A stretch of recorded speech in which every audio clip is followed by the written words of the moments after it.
Text 51. By thus engaging in devotional service to the Lord, great sages or devotees free themselves from the results of work in the material world. In this way, they become free from the cycle of birth and death and attain the state beyond all miseries by going back to Godhead.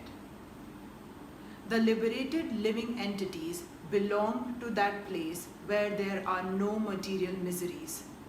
The Bhagavatam says, for one who has accepted the boat of the lotus feet of the Lord, who is the shelter of the cosmic manifestation and is famous as Mukund, or the giver of Mukti, the ocean of the material world is like the water contained in a calf's footprint.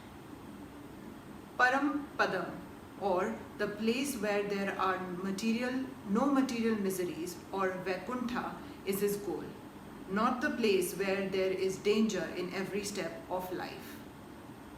Owing to ignorance, one does not know that this material world is a miserable place where there are dangers at every step. Out of ignorance only, less intelligent persons try to adjust to the situation by fruitive activities, thinking that the resultant actions will make them happy. They do not know that no kind of material body anywhere within the universe can give life without miseries.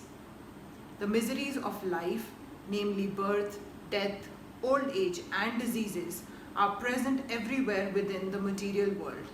But one who understands his real constitutional position as the eternal servitor of the Lord and thus knows the position of the personality of Godhead, engages himself in the transcendental loving service of the Lord.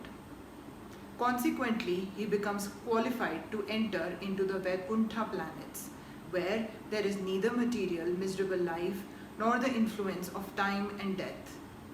To know one's constitutional position means to know also the sublime position of the Lord.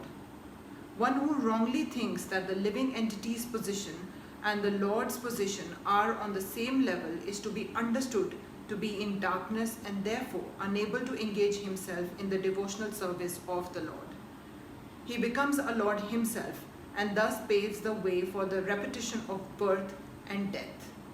But one who, understanding that his position is to serve, transfers himself to the service of the Lord, at once becomes eligible for Vaikuntha Lok.